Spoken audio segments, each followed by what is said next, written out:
오늘 베드로후서 3장 말씀입니다.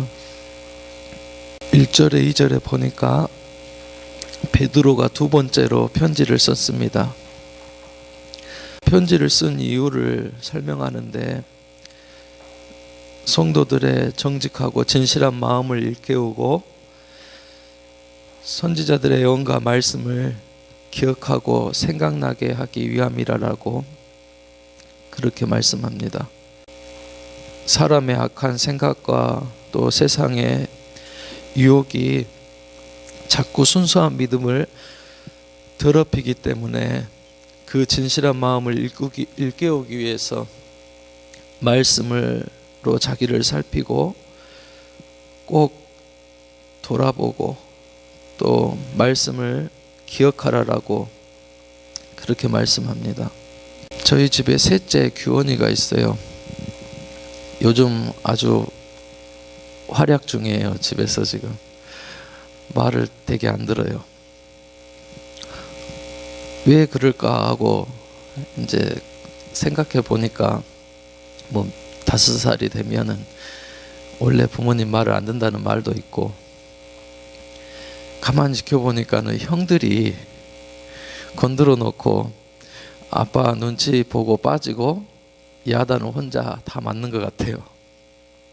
그리고 이제 형들한테 당한 것을 그대로 동생한테 가서 그 3살짜리한테 가가지고 이제 하는 거예요. 어제는 여행 가방 안에 둘째가 들어갔어요. 그리고 셋째가 그 가방을 굴려가지고 아파트 문을 열고 밖에다 내놨어요. 너 형아 어디 갔냐? 라고 그러니까는 숨었대요. 그래서 자기가 내놨대요. 내가 혼내놓고 다시 들여다 놨어요. 근데 이제 형한테 내가 들어갈 테니까 너가 이제 밀고 다녀라라고 그러는 거예요. 그러면서 여기 받고 저기 받고 막 이렇게 하는 거예요. 옆에서 형들이 잘 놀아줘야 되는데 형들도 장난이 한참일 때라 같이 어울려서 놀다 보면은 좋은 것을 배우고 하는 것이 아니라 자꾸 이렇게 밖에서 배워온 나쁜 것들을 배워와서 거짓말을 하고 시침이 떼기도 하고 또 그런 것들을 빨리 배우더라고요. 오늘 베드로가 다시 한번 편지를 썼어요. 나름대로 뭔가 강조하고 다시 한번 얘기하고 싶은 것이 있었어요. 그래서 오늘 말씀을 줘요. 진실한 마음을 일깨우고 말씀을 기억하기 위함이라고 말합니다. 사람들의 말, 믿음의 사람들의 말, 세상 사람들의 말을 잘 분별하고 또 분별해서 들어야 되는데 그렇지 못하고 영향을 받아요.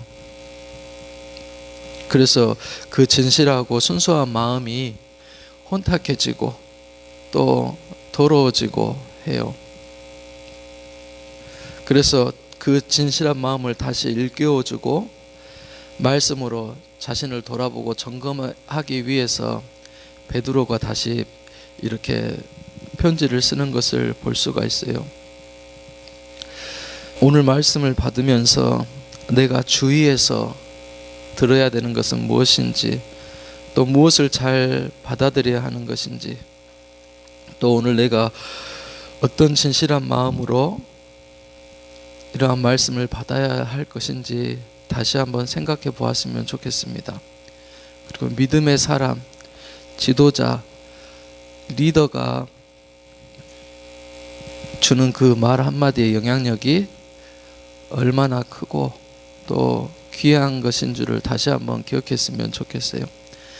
지금 거짓 교사들 때문에 마지막까지 그들에게 흔들리지 말고 또 믿음에 굳게 서 있으라고 계속해서 권면하고 있는 것을 말씀을 통해서 볼 수가 있습니다. 3절에 보니까 마지막 때에 가까워지면 꼭 기억해라. 어떤 일이 일어날지 사람들이 비웃고 조롱할 것이다 라고 말합니다. 예수님이 다시 온다는데, 재림한다는데 예수는 도대체 어디에 있냐, 창조 이후로 지금까지 달라진 게 뭐냐라고 말씀을 가지고 비웃고 조롱합니다. 그리스도를 부인하고 복음의 능력을 안 믿고 반드시 반대하고 의심하는 자들이 나타날 거다라고 그렇게 말씀하고 있는 것입니다. 그래도 믿음에 흔들리지 말고 그 조롱과 무시를 이겨내라고 심판은 틀림없이 오고 재림은 반드시 있다라고 더욱 믿음 위에 굳게 설 것을 말씀하고 있는 것입니다. 세상 사람들이 비웃는 이유가 있어요. 자기 정욕대로 자기 마음대로 살고 싶어 하기 때문에 그렇습니다. 성경의 정욕은 하나님의 뜻과 반대된다라고 그렇게 말씀하세요. 하나님을 싫어하고 거부하고 무시하고 조롱합니다. 그런데 중요한 것은 그 사람들의 말에 흔들리지 말고 약속을 붙잡고 우리는 살아야 된다는 것입니다.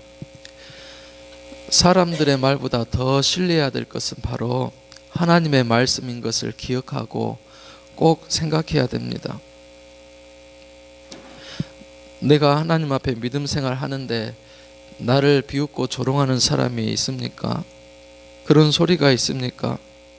내 믿음을 흔드는 그런 생각을 들은 적이 있습니까?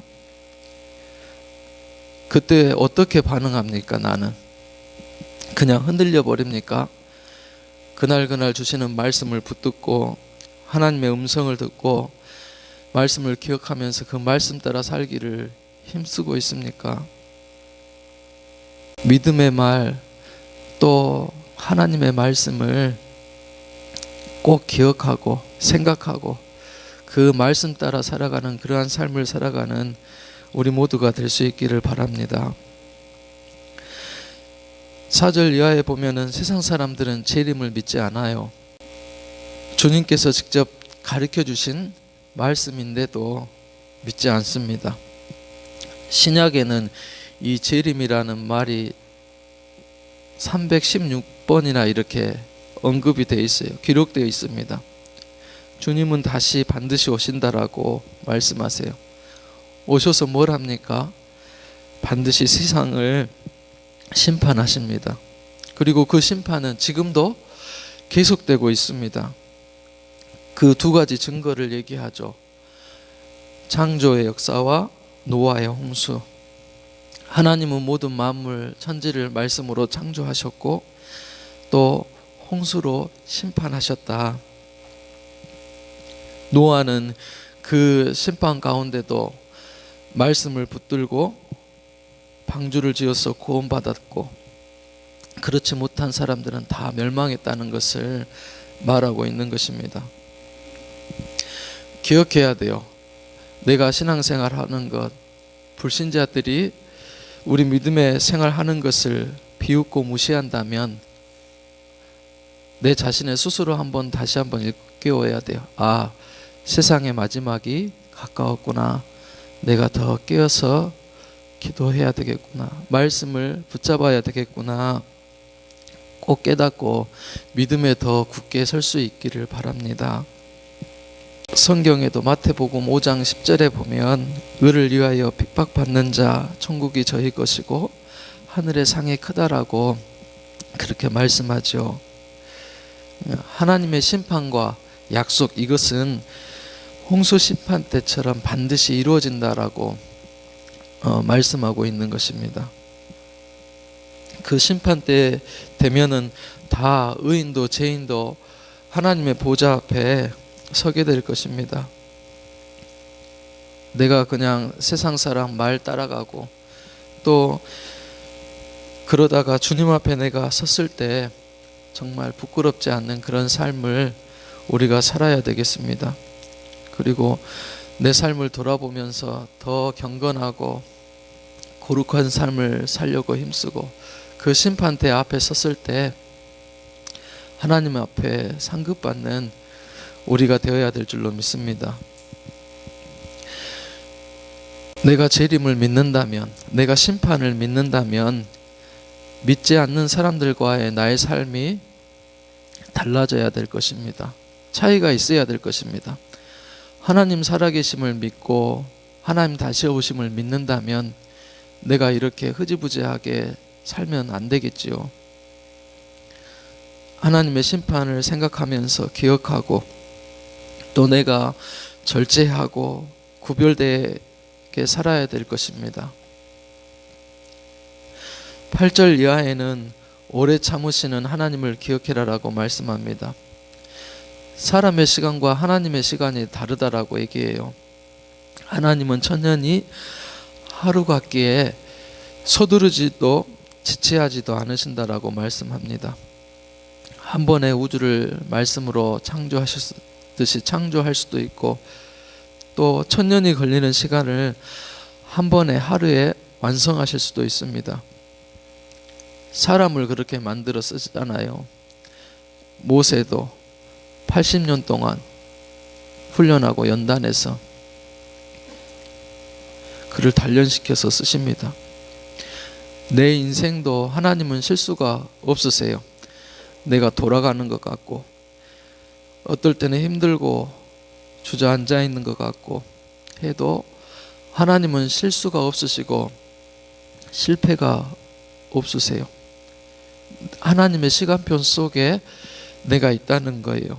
그리고 돌아온 것 같고 내가 실패해서 넘어진 것 같지만 하나님이 하신 일이다라는 그런 믿음을 가지면 위로가 되고 또 이해가 돼요.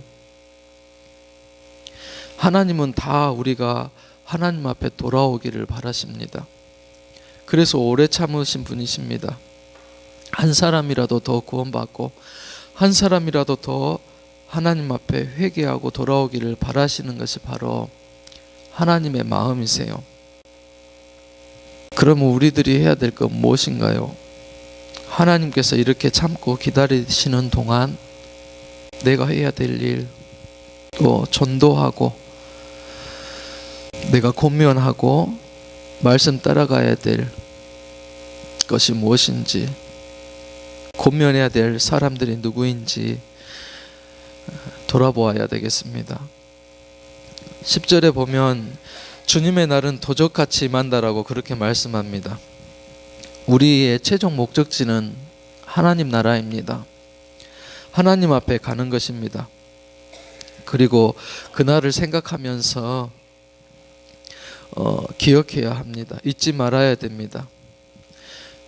심판대 앞에 서게 돼요. 그런데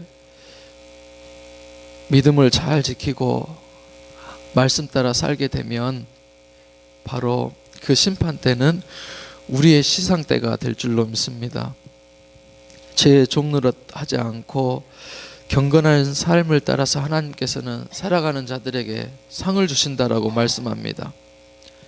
전도자에게는 생명의 면류관을 주시고 성령의 감동 받아서 주님의 사역을 감당한 자에게는 기쁨의 면류관을 주십니다. 선한 싸움을 싸우고 믿음 지킨 자에게는 의의 면류관을 주십니다. 시험과 환난을 참으며 충성한 자들에게는 영광의 면류관을 주신다라고 말씀하셨습니다. 지금 우리의 믿음 생활을 즐겨야 돼요. 약속된 미래를 즐겨야 합니다. 그러면 어떻습니까? 현재 좀 어렵고 불편해도 힘들어도 약속된 미래가 있기 때문에 참고 견딜 수가 있습니다. 하나님 주시는 상급이 있기 때문에 내가 기다리고 인내할 수 있습니다. 로마서에서도 말씀하잖아요. 현재의 고난은 장차 나타날 영광과 좋게 비교할 수 없도다.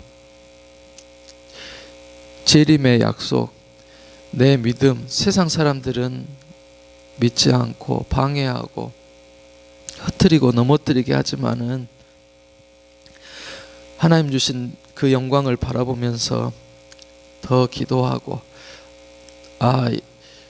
더 마지막 때가 가까웠구나, 내가 더 깨어 있어야 되겠구나라고 깨달으시고, 현재 어려움도 더 기도하면서 넉넉히 이겨내고 감당하고 극복하는 우리 모두가 될 수 있기를 주님의 이름으로 축복합니다. 기도하시겠습니다.